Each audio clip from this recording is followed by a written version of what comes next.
नमस्कार। YouTube के इस चैनल की इस निःशुल्क परिचर्चा और क्लास में आप सभी का स्वागत है। आप सभी को नमस्कार। जैसा कि अपना टॉपिक चल रहा था उपलब्धि परीक्षण, इससे पहले आपने 5 वीडियोज़ देख लिए हैं और उन 5 वीडियोज़ के अंदर अपन ने अब तक निबंधात्मक और वस्तुनिष्ठ परीक्षणों के बारे में अंतिम वीडियोज़ हैं उनके बारे में देखा था। और आज के जो इस छठे भाग के अंदर हम 2 चीज़ों पर चर्चा करेंगे, एक तो ब्लूप्रिंट पर और दूसरी आदर्श प्रश्न पत्र का निर्माण, यानी एक बढ़िया अच्छा पेपर कैसा बने। सामान्यतः सभी प्रतियोगियों की ये शिकायत रहती है कि साहब पेपर अच्छा नहीं आया। अब अच्छा पेपर क्या होता है? कई बार अपन अपेक्षा करते हैं कि पेपर बढ़िया आए, उसका स्तर अच्छा हो, प्रश्न अच्छे हो, ठीक है ना। ऐसी जो सारी चीज़ें होती हैं ये तभी तय हो सकती हैं जब अपन क्या करें, जब अपन प्रश्न पत्र का निर्माण करते समय कुछ विशेष बातों का ध्यान रखें।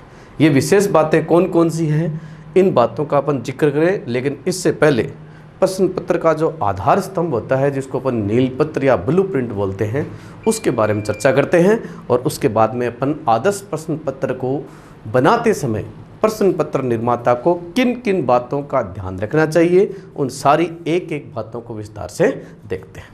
तो चलिए आगे बढ़ाते हैं इसको अध्ययन को। और आज अपन इस उपलब्धि परीक्षण के इस टॉपिक को यहाँ पूरा कर देंगे, क्योंकि अपन ने इसमें लगभग सारी बातें पहले पढ़ ली हैं 5 वीडियोज़ में, और इस छठे वीडियो में इसका अपन अंत करते हैं। तो देखिए, सबसे पहले ब्लूप्रिंट के बारे में शुरुआत करते हैं। नीलपत्र का निर्माण या ब्लूप्रिंट का निर्माण। तो देखिए, नीलपत्र या ब्लूप्रिंट होता है, इसको कई नामों से पुकारा जाता है। आप सब जानते होंगे, जो प्रमाणीकृत परीक्षण होते हैं ना, उन परीक्षणों के अंदर विशेष रूप से ब्लूप्रिंट का विशेष ध्यान रखा जाता है। जैसे माध्यमिक शिक्षा बोर्ड है, CBSE वगैरह है, इन सब के जो पेपर बनते हैं ना, उन पेपरों का पहले ब्लूप्रिंट बनता है और ब्लूप्रिंट के आधार पर ही प्रश्न पत्र का निर्माण होता है। इससे अपने को कई फायदे होते हैं। वो फायदे क्या हैं अपन सारे पढ़ेंगे, लेकिन सबसे पहले देखिए नीलपत्र। अंग्रेजी में ब्लूप्रिंट, हिंदी में इसका नाम देखो, एक तो है नीलपत्र। इसको एक नाम से और जानते हैं, इसको आधार पत्रक भी कहते हैं। आधार पत्रक भी कहते हैं। और बहुत सारे शिक्षा शास्त्रियों ने ब्लूप्रिंट को प्रश्न पत्र की रीढ़ यानी बैकबोन, रीढ़ भी कहा है। तो देखो, ब्लूप्रिंट या नीलपत्र को कई नामों से जाना जाता है। यानी आदर्श प्रश्न पत्र जो होता है ना, वो पूरा का पूरा ब्लूप्रिंट के ऊपर ही टिका हुआ होता है। अब ये ब्लूप्रिंट जो होता है ना, इसका निर्माण कैसे होता है, इसमें क्या क्या चीज़ें होती हैं, इससे क्या फ़ायदा होता है, ये सारी बातें यहाँ पर अपन करेंगे।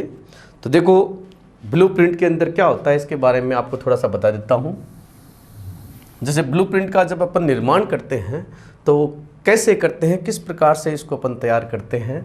तो देखो, एक तरफ तो अपन लिखते हैं प्रकरण। जैसे एक तरफ तो लिख लिया प्रकरण, प्रकरण का नाम आ जाएगा। इसके बाद में देखिए, आगे की तरफ अपन क्या लिखते हैं, आगे की तरफ अपन इसको अलग अलग भागों में डिवाइड करेंगे शिक्षण उद्देश्य के हिसाब से। कैसे करेंगे देखो, मैं आपको कुछ उदाहरण देके यहाँ पर बताता हूँ। जैसे अपन ने पहले में रखा उद्देश्य ज्ञान से संबंधित क्या क्या बातें अपने को पूछ ली हैं। फिर उसके बाद में यहाँ लिख दिया अवबोध, यहाँ लिख दिया कौशल, यहाँ लिख दिया ज्ञानोपयोग,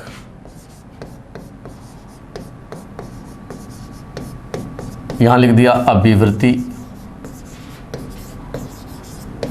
यानी दृष्टिकोण, एटीट्यूड। इस प्रकार से तो एक तरफ तो प्रकरण लिखे जाते हैं। जैसे पहला बिंदु यहाँ लिख दिया, दूसरा यहाँ लिख दिया, तीसरा यहाँ लिख दिया, चौथा यहाँ लिख दिया। जैसे एक उदाहरण नहीं लेकर अपन अलग अलग विषयों का उदाहरण ले सकते हैं। जैसे यहाँ पर ले लिया अपन ने संसद, एक टॉपिक, एक विज्ञान का टॉपिक ले लिया ज्ञानेंद्रियाँ। जैसे एक टॉपिक ये मान लीजिए। एक टॉपिक अपन ने इतिहास का ले लिया, गुप्त काल। और एक टॉपिक अपन ने ले लिया यहाँ पर, मान लीजिए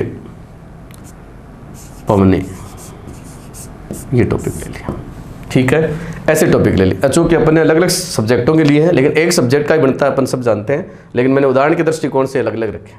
एक तरफ तो प्रकरण आ गए, अब जो ये शिक्षण उद्देश्य है ना ऊपर सारे के सारे, ये अपन ने सामने लिखे हैं, तो इन शिक्षण उद्देश्यों को अपन प्रश्न कितने प्रकार के पेपर में उसके हिसाब से डिवाइड करते हैं। कैसे करते हैं, जैसे मान लीजिए 3 प्रकार के प्रश्न अपने को देने हैं, तो 3 प्रकार के प्रश्न देने, तो 3 भागों में डिवाइड कर दीजिए इसको, ये लीजिए, ये 3 भागों में। कौन सा, जैसे आजकल 10वीं की बोर्ड की परीक्षा का उदाहरण ले लेते हैं अपन, 10वीं 12वीं में ऑब्जेक्टिव प्रश्न तो हो गए बंद, इसलिए आजकल एक तो आते हैं very short answer type question, अति लघु उत्तरात्मक प्रश्न आता है, जैसे इसको अपन 1 नंबर का मानते हैं। इसके बाद में आता है शॉर्ट आंसर टाइप क्वेश्चन, तो ये इस टाइप को अपन मान लेते हैं कि साहब ये 4 नंबर का प्रश्न है एक। और एक आता है ऐसे टाइप क्वेश्चन, ऐसे टाइप क्वेश्चन है, इसको अपन मान लेते हैं कि साहब इसका अपन ने 6 नंबर रख रखे। तो इस प्रकार से अपन एक उद्देश्य को 3 भागों में डिवाइड कर देते हैं। ऐसे ही इनको कर देंगे इस प्रकार से, इसी प्रकार से ऐसे ही 3 भागों में कौशल को कर देंगे, ये देखिए इस प्रकार से। अब आप देखिए प्रश्न कैसे अंकित होंगे। जैसे मान लीजिए आपको संसद का टॉपिक है, संसद के टॉपिक में से आपको प्रश्न कैसा पूछना है, मान लीजिए ज्ञानात्मक प्रश्न पूछना है, एक ज्ञानात्मक ज्ञान से संबंधित प्रश्न पूछना है, तो आप ये पूछेंगे कि भारतीय संसद के जो वास्तुकार हैं उनका नाम बताइए। प्रश्न क्या है, भारतीय संसद के वास्तुकार का नाम बताइए। तो वास्तुकार का नाम very short answer type question है।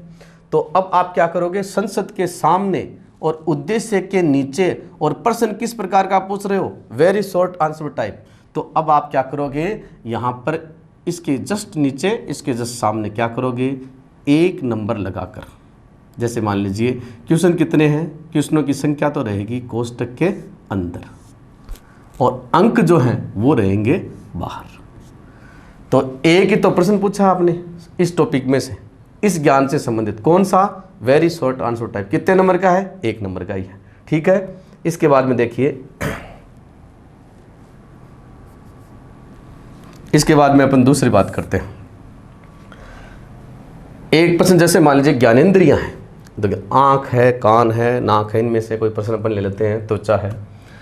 तो इसमें जैसे अपन ने प्रश्न लिया, ये लिया कि आँख का नामांकित चित्र बनाइए। तो नामांकित चित्र बनाना इनमें से कौन से उद्देश्य से संबंधित है। चित्र आप सब जानते हो, चित्र बनाना किस में आता है, कौशल में आता है। और चित्र बनाने वाला प्रश्न किस टाइप का होगा, इसमें डालोगे, इसमें डालोगे, शॉर्ट आंसर टाइप 4 नंबर वाले में डाल देंगे, नामांकित चित्र बनवा रहे हो। तो अब आप कौशल में चलिए, कौशल के अंदर कौन सी टाइप का प्रश्न है, शॉर्ट आंसर टाइप है, ये वेरी शॉर्ट आंसर टाइप है, ये ऐसे आंसर टाइप क्वेश्चन है, ठीक है।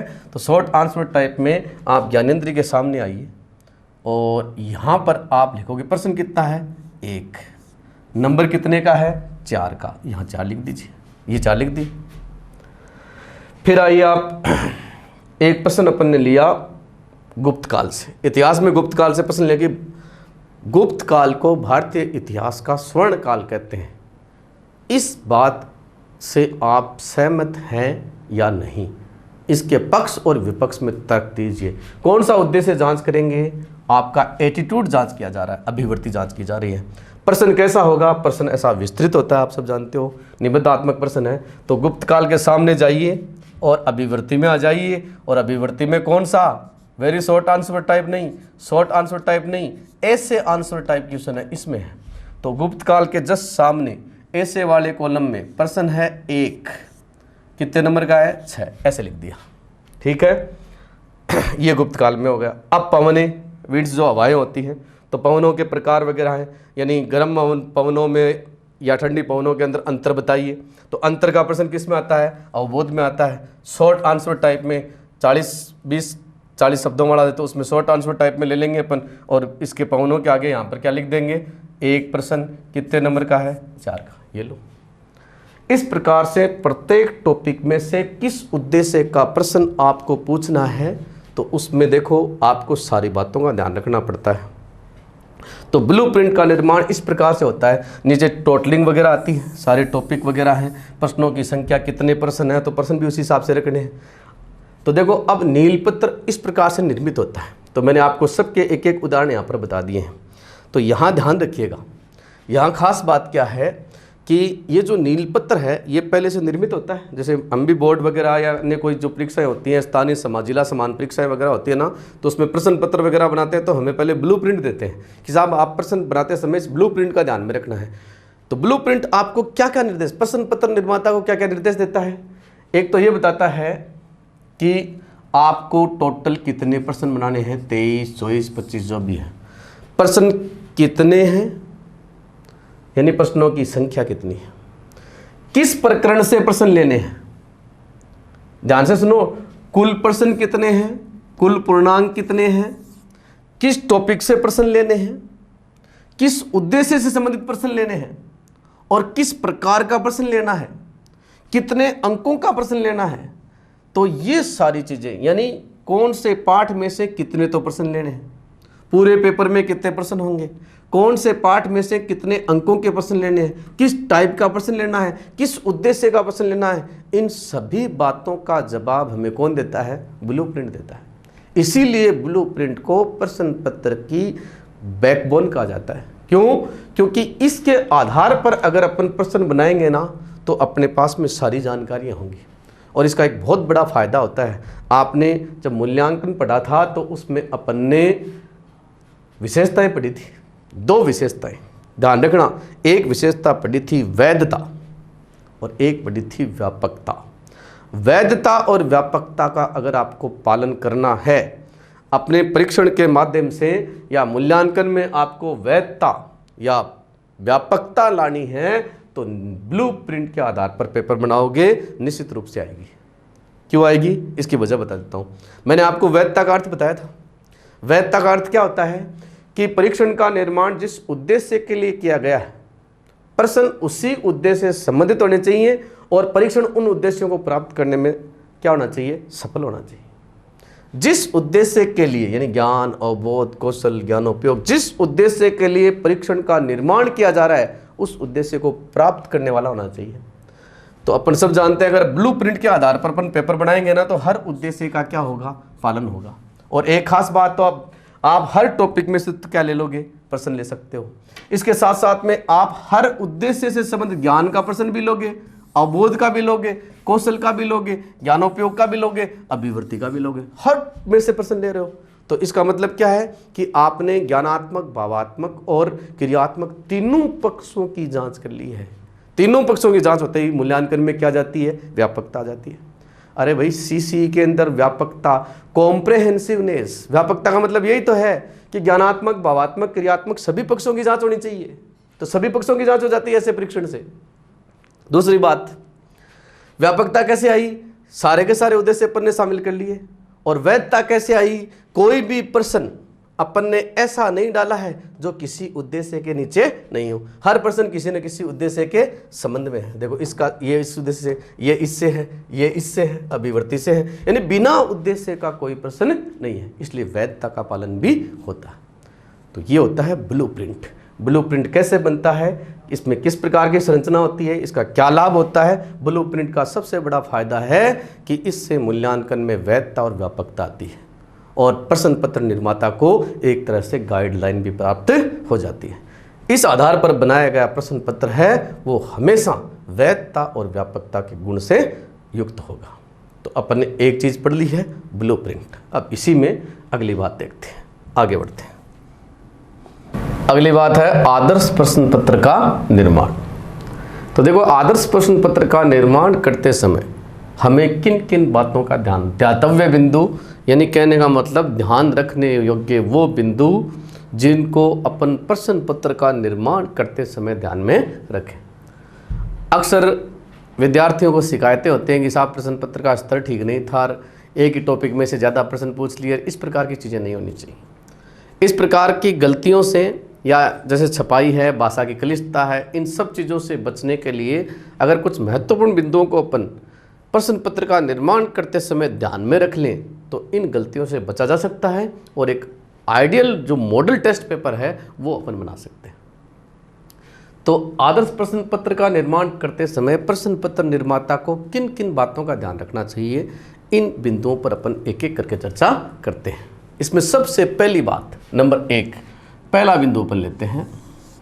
प्रश्न पत्र जो है, प्रश्न पत्र की भाषा सरल, स्पष्ट एवं सुबोध होनी चाहिए। पहली चीज, अपन सब जानते हैं कि भाषा संचार का माध्यम है। जब प्रश्न पत्र निर्माता भाषा में बहुत ज़्यादा क्लिष्टता पैदा कर देता है ना, तो यहाँ संचार में बाधा पैदा हो जाती है। सामने वाला अगर आपकी बात को समझेगा ही नहीं तो उसका जवाब कैसे देगा। अपन को भाषा की क्लिष्टता प्रश्न पत्र में बिल्कुल भी नहीं लानी चाहिए, क्योंकि भाषा क्लिष्टता अगर संचार में बाधा पैदा कर रही है, आप जो प्रश्न विद्यार्थी से पूछना चाह रहे हो उस विद्यार्थी को अगर वो बात समझ में नहीं आई कि पूछा क्या गया है, तो जवाब कहाँ से देगा, जबकि उसको विषय वस्तु का ज्ञान है। शुरू में देखो, भाषा क्लिष्टता के कारण बहुत सारी समस्याएं पैदा हुई थी। कैसे पैदा हुई मैं आपको बताता हूँ। भाषा क्लिष्टता के कारण समस्या ये पैदा हुई कि सीटेट की एग्ज़ाम जो होती है ना, उसके अंदर शुरू में जब पेपर आए थे ना, तो उसमें भाषा क्या है कि क्या करते हैं आजकल पेपर जनरली अपन सब जानते हैं कि भाई इंग्लिश मीडियम में बनते हैं, माध्यम इंग्लिश होता है, और उसको फिर अपन विभिन्न प्रकार के सॉफ्टवेयर वगैरह से हिंदी में कन्वर्ट करते हैं। तो कई बार ऐसे टिपिकल वर्ड आ जाते हैं जिनका अर्थ समझ में नहीं आता है। ऐसा सेंटर की जो एग्ज़ाम होती है उनमें बच्चों के साथ में काफ़ी होता है। सीटेट में स्पेशली होता है, नेट में होता है। नेट के पेपर में हिंदी का जो प्रश्न अपन पढ़ते हैं, इंग्लिश वाला पढ़ते हैं, तो हिंदी वाले से कई बार अपने बहुत ज़्यादा समस्या पैदा होती है। वो इसलिए होती है क्योंकि भाषा में क्लिष्टता होती है, और फिर अपन प्रश्न को पढ़ लेते हैं और उसके बाद में 2-3 दिन बाद में जब उसको पढ़ते हैं तब समझ में आता है कि यार इसमें तो ये प्रश्न बात पूछी थी, यानी बाद में समझ में आ रही है। तो देखो, एक ये कोशिश रहे कि आप जब प्रश्न पत्र बनाओ ना, तो उस पेपर की जो लैंग्वेज है ना वो एकदम सरल होनी चाहिए, क्लियर होनी चाहिए एकदम, और पढ़ते ही समझ में आ जाए, ताकि बच्चे को ये पता चल जाए कि विषय वस्तु क्या पूछी गई है, प्रश्न में क्या जानकारी मांगी गई है। अगर इसी चीज़ में अगर बाधा पैदा हो गई ना, तो फिर तो अपन आगे बढ़ ही नहीं सकते। इसलिए पहली बात ये ध्यान रखें, सबसे पहले प्रश्न पत्र है ना उसकी भाषा ठीक होनी चाहिए, सरल होनी चाहिए, सुबोध होनी चाहिए, क्लियर होनी चाहिए। नंबर 2, प्रश्न पत्र में व्याकरण संबंधित त्रुटियां नहीं होनी चाहिए, त्रुटियां नहीं होनी चाहिए। तो ये भी एक अच्छी बात है। एक आदर्श प्रश्न पत्र में क्या है कि अगर विभिन्न प्रकार की जैसे लेखन संबंधी, छपाई संबंधी या जो त्रुटियां होती है ना, और विशेष रूप से व्याकरण संबंधी त्रुटियां होती हैं, वो नहीं होनी चाहिए। व्याकरण संबंधी त्रुटियां होने से थोड़ा सा क्या मूल्यांकन की वैधता पर भी प्रश्न चिन्ह लगता है, क्योंकि अपन सब जानते हैं प्रश्न पत्र त्रुटि मुक्त। वैधता का मतलब ये होता है, एक अर्थ है, यानी वैधता का मतलब मुख्य रूप से तो ये होता है कि साहब उद्देश्यपूर्ण होना चाहिए परीक्षण, लेकिन इसके साथ साथ में ये भी होता है कि प्रश्न पत्र त्रुटियों से मुक्त होना चाहिए, पूर्णतः शुद्ध होना चाहिए। तो देखो, व्याकरण संबंधी त्रुटियाँ, लेखन छपाई संबंधी त्रुटियाँ हैं, वो भी दूर कर लेनी चाहिए। इसके बाद में देखिए तीसरा बिंदु, आदर्श प्रश्न पत्र का निर्माण करते समय तीसरी बात जिसका अपने को ध्यान रखना चाहिए, वो बात ये है कि प्रश्न पत्र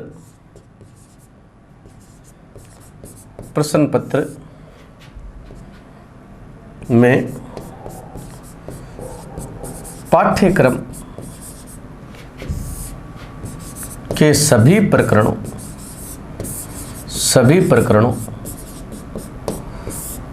या इकाइयों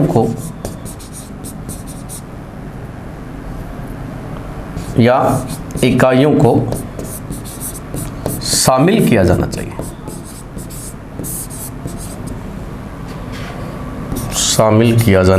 चाहिए। तीसरी बात, कई बार अपन क्या करते हैं, एक ही टॉपिक में से बहुत सारे प्रश्न दे देते हैं, ये गलत है।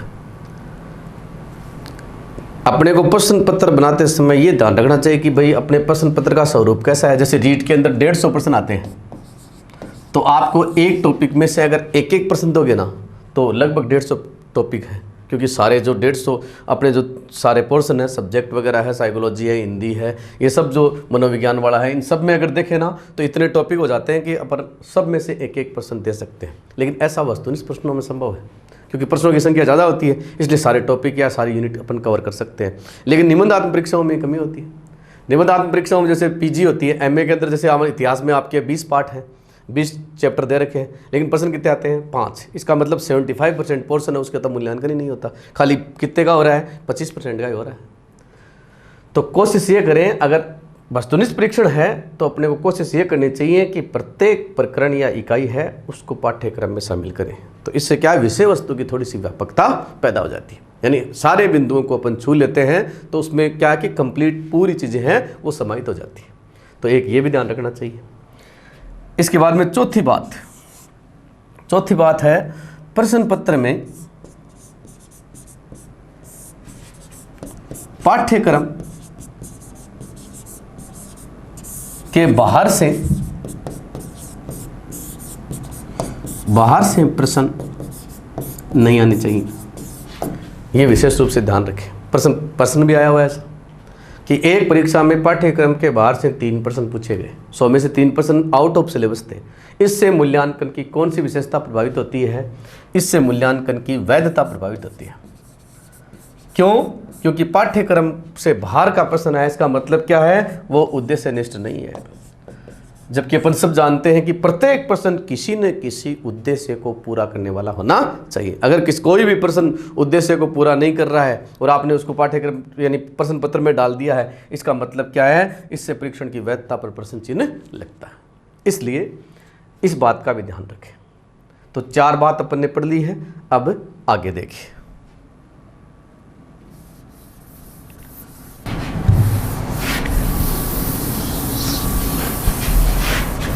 5वां बिंदु देखिए। 5वां बिंदु जिसका अपने को प्रश्न पत्र बनाते समय ध्यान रखना चाहिए वो बिंदु है कि प्रश्न पत्र में निर्देश लिख देने चाहिए, निर्देश लिखने चाहिए। हाँ जी, प्रत्येक प्रश्न पत्र के अंदर निर्देश लिखे हुए आते हैं। निर्देश नहीं लिखने की स्थिति में क्या होता है कि प्रश्न पत्र का जो हल करने वाला अभ्यर्थी होता है वो काफ़ी कंफ्यूज होता है। इसलिए अपने को विशेष रूप से निर्देश सबसे पहले उल्लेखित कर देने चाहिए। जैसे भाषा का अपन ध्यान रखते हैं तो उसमें एक चीज़ ये भी है, निर्देश में मुख्य रूप से एक तो आप पे प्रश्न पत्र है उसकी समयावधि बताइए कि कितना टाइम है वो आपको प्रश्न पत्र के लिए दिया जाएगा। समयावधि के अलावा आपको पूर्णांक बताने चाहिए कि ये प्रश्न पत्र जो है इसमें प्रश्नों की कुल संख्या पहले बता देनी चाहिए, प्रश्नों की संख्या कितनी है, टोटल संख्या, पूर्णांक बता दीजिए। इसके अलावा आप ये भी बताइए मूल्यांकन करने का तरीका कि नकारात्मक अंकन है या नहीं, नेगेटिव मार्किंग अगर है तो उल्लेख करें, और नकारात्मक अगर अंकन किया जा रहा है नहीं किया जा रहा है ये बताएं, और किया जा रहा है तो ऐसी कंडीशन में आपको ये भी बताना चाहिए कि कितनी है, 1/3 है, 1/4 है, या 1/6 है, या 1/8 है। पहले पुलिस के अंदर 1/8 होती थी, तो 1/8 तो न के बराबर होती है, अपन सब जानते हैं, लेकिन सबसे घातक ये होती है 1/3 वाली। अगर आपके 3 प्रश्न गलत होते हैं तो एक सही का अंक है वो चला जाता है। तो ऐसी स्थिति में अपन क्या है कि ज़्यादा जोखिम नहीं लेते। 8 वाले में तो जैसे जोखिम लिया जा सकता है कि अगर आप 8 बाउंस भी मारते हो तो हो सकता है 1-2 की सही होने की संभावना रहे, लेकिन यहाँ पर काफ़ी खतरा है, यहाँ पर आप ज़्यादा जोखिम नहीं ले सकते। नकारात्मक अंकन जैसे आपकी रीट की परीक्षा में नकारात्मक अंकन नहीं है, तो रीट की परीक्षा में अगर नहीं है तो ऐसी स्थिति में, लेकिन स्कूल व्याख्याता में है तो वहाँ आपको बड़ी गंभीरता से लेना पड़ेगा इस चीज़ को। तो ये चीज़ कई बार बच्चे पूछते हुए टेस्ट वगैरह होते हैं, अपन लिखते नहीं है कि साहब नेगेटिव मार्किंग है या नहीं, तो ये चीज़ पहले क्लियर कर देनी चाहिए। तो निर्देश लिख देने चाहिए, और निर्देशों में आप ये भी बताएं कि प्रश्नों के अंक कितने हैं, और ये भी बताएं कि कौन से प्रश्न की उत्तर देने की शब्द सीमा कितनी है। अगर शब्द सीमा का उल्लेख कर दिया जाए तो इससे विद्यार्थी हैं उनका समय भी बर्बाद नहीं होगा और वे अनावश्यक प्रकार की जानकारियाँ भी नहीं देंगे। ये मुख्य रूप से इसमें फायदा रहेगा। अगली बात देखिए, 5वें बिंदु के बाद में अपन 6ठा बिंदु देखते हैं। 6ठा बिंदु है प्रश्न पत्र में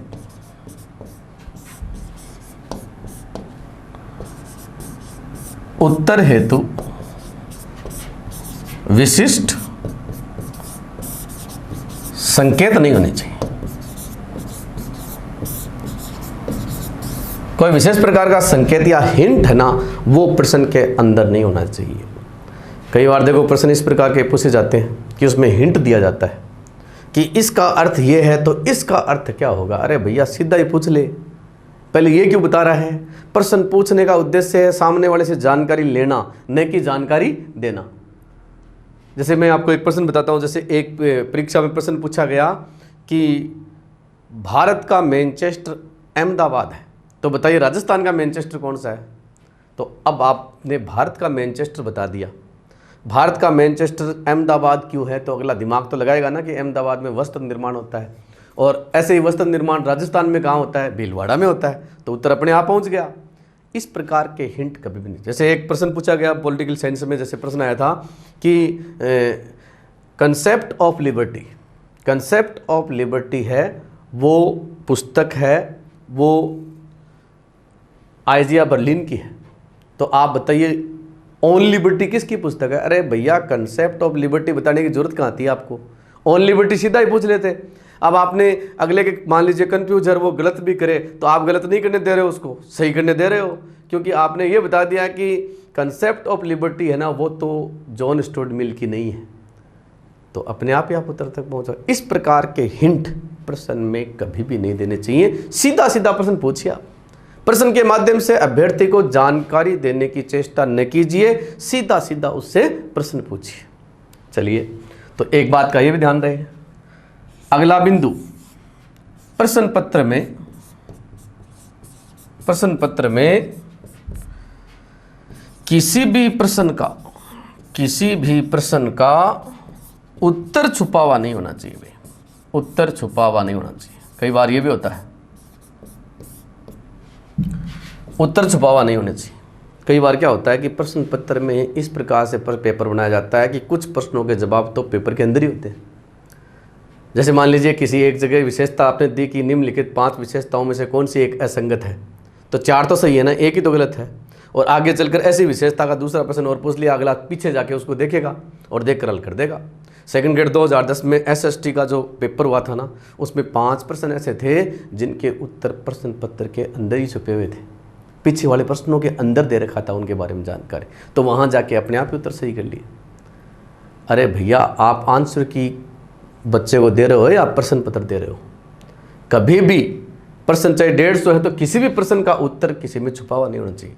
10वीं 12वीं में क्लास के अंदर, अपन 10वीं क्लास के अंदर, 9वीं क्लास में, 8वीं में देखते हैं संस्कृत के अंदर एक प्रश्न आता है कि अपनी पाठ्य पुस्तक में से कोई 2 श्लोक लिखिए, लेकिन शर्त क्या होती है, जो इस प्रश्न पत्र में नहीं आए हो। और प्रश्न पत्र में ही आ गए तो फिर काय का श्लोक है बताओ। आप अन्य में से लिखिए, वो तो नकल हो गई एक तरह की। तो ध्यान रहे कि जब प्रश्न पत्र निर्माता प्रश्न पत्र का निर्माण करे तो उसको ये भी इस बात का पूरा ध्यान होना चाहिए कि किसी भी प्रश्न का उत्तर कहीं पेपर के अंदर नहीं होना चाहिए। अगली बात देखिए, 8वां बिंदु, सभी प्रकरणों से एवं सभी शिक्षण उद्देश्यों से, ये ध्यान रखना, प्रकरण की बात तो अपन पहले भी कर चुके हैं, सभी शिक्षण उद्देश्यों से संबंधित प्रश्न पूछने चाहिए। हाँ जी, कई बार क्या होता है कि अपन कुछ टॉपिकों को ज़्यादा वेटेज देते हैं और कई बार सूचनात्मक प्रश्न से ज्ञान ही ज्ञान के प्रश्न पूछ लिए, अंडरस्टैंडिंग का प्रश्न नहीं पूछा, कौशल का प्रश्न नहीं पूछा, सामने वाले की रुचि अभिरुचियाँ, एटीट्यूड कैसा है उसके बारे में नहीं जाना, तो ये चीज़ गलत है। अगर आप सभी प्रकरणों से प्रश्न लेंगे तो विषय वस्तु में व्यापकता आएगी। अगर आप सभी शिक्षण उद्देश्यों को ध्यान में रखोगे तो उद्देश्यों में व्यापकता आएगी, समग्रता आएगी, ज्ञानात्मक, भावात्मक या क्रियात्मक सभी पक्षों की जाँच हो जाएगी। अगर आप इस बिंदु का ध्यान नहीं रखोगे तो निश्चित रूप से आप सब जानते हो मूल्यांकन में व्यापकता की क्या आ जाएगी, कमी आ जाएगी। इसलिए प्रत्येक प्रश्न पत्र निर्माता को प्रश्न पत्र में व्यापकता का गुण लाने के लिए, कॉम्प्रहेंसिवनेस लाने के लिए सभी शिक्षण उद्देश्य, ज्ञान, अवबोध, कौशल इत्यादि के प्रश्न शामिल करने चाहिए। तो इस प्रकार अपन देखो 8 बिंदु देख लिए हैं। अब अपन आगे बढ़ते हैं और 9वां बिंदु देखते हैं। 9वें बिंदु में देखिए आगे, तो 9वां बिंदु देखिए। अब प्रश्न पत्र निर्माता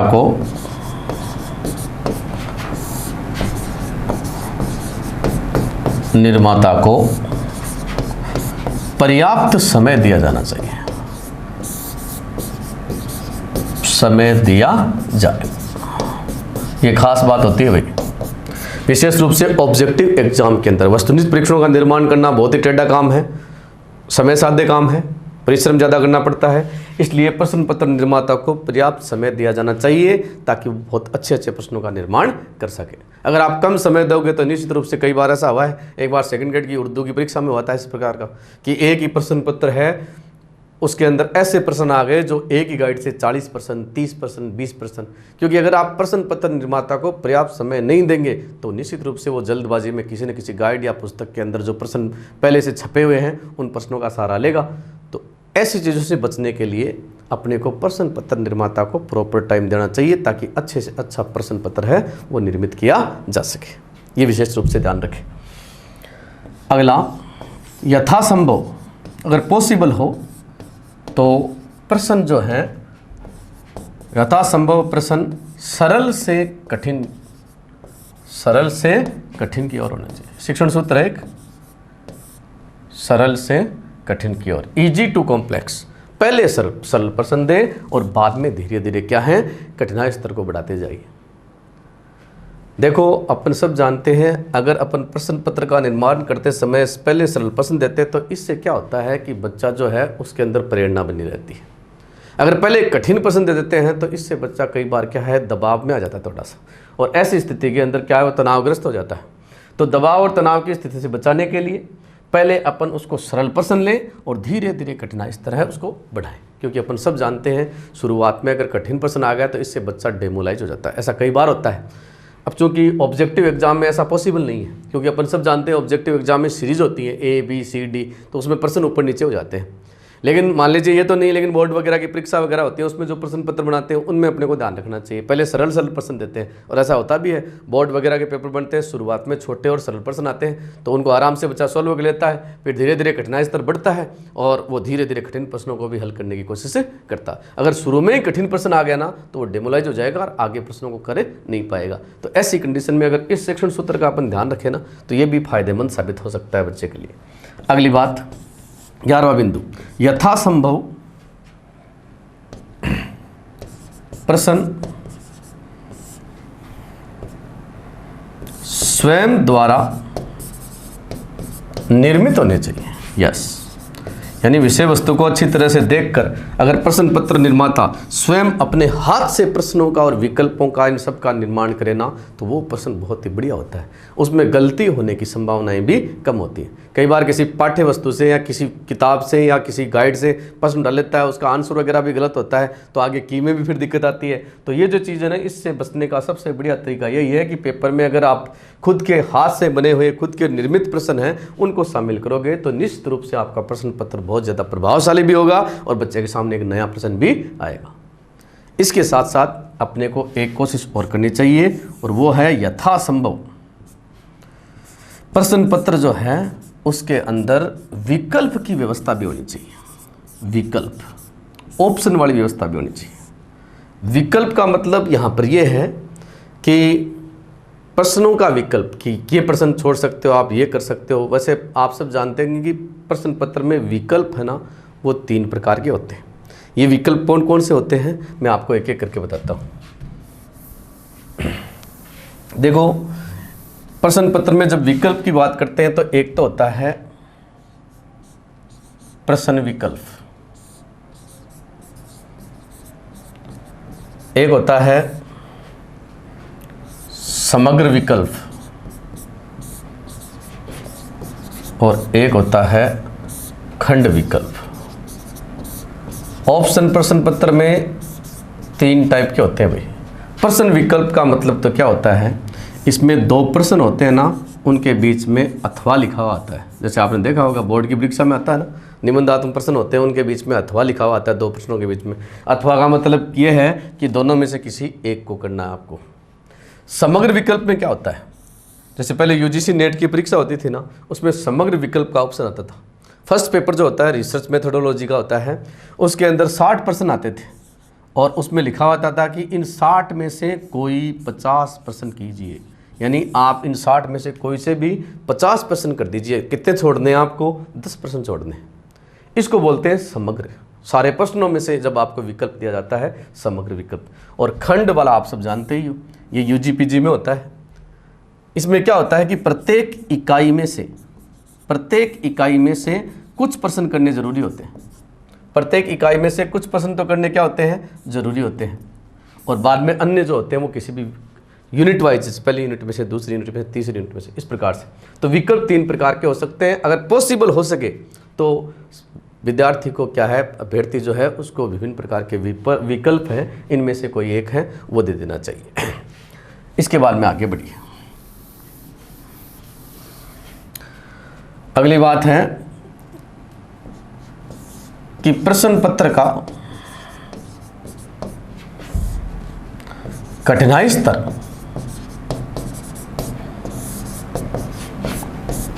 उचित होना चाहिए।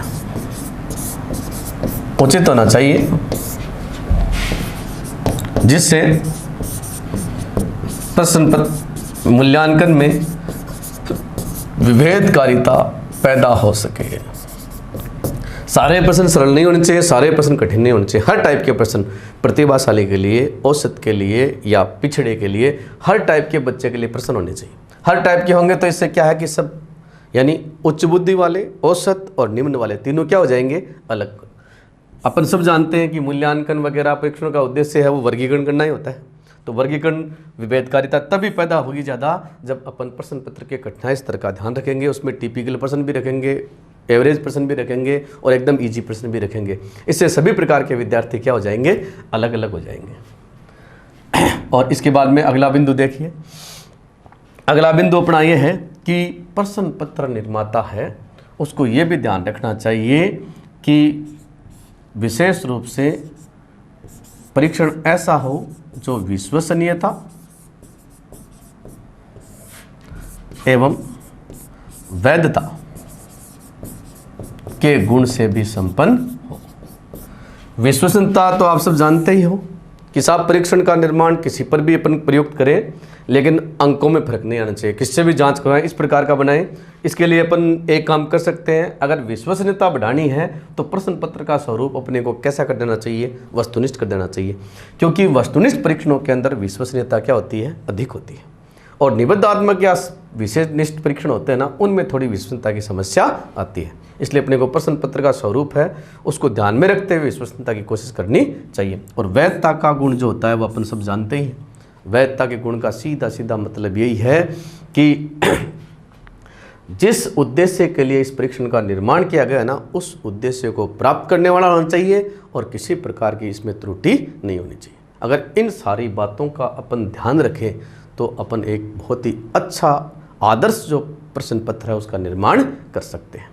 तो इस प्रकार आपने उपलब्धि परीक्षण जो है उसके लिए आदर्श प्रश्न पत्र है निर्माण की बात पढ़ ली। इससे पहले आपने ब्लूप्रिंट की बात पढ़ ली। तो इसी के साथ में इस 5वीं यूनिट का ये जो टॉपिक है वो अपना कंप्लीट हो गया है। अपन ने इससे पहले 3 टॉपिकों को पूरा कर लिया है। सबसे पहले आपने RT 2009 पढ़ा था। RT 2009 के आपने 4 वीडियो पढ़ लिए हैं। इसके बाद में मैंने आपको दूसरा मापन, मूल्यांकन और आकलन शुरू किया था, वो अपन ने 8 वीडियो में पूरा किया है। और उसके बाद में अपन ने उपलब्धि परीक्षण शुरू किया था जिसको अपन ने आज 6 जो वीडियो है इसके अंदर पूरा संपन्न कर दिया है।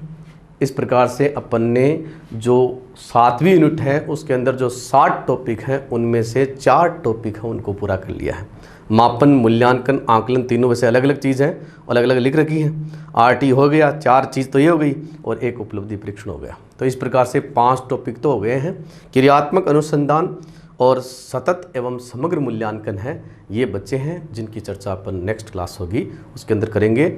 आज का वीडियो अपन यहीं समाप्त करते हैं और इसके बाद में अगली क्लास में फिर मिलेंगे। नमस्कार।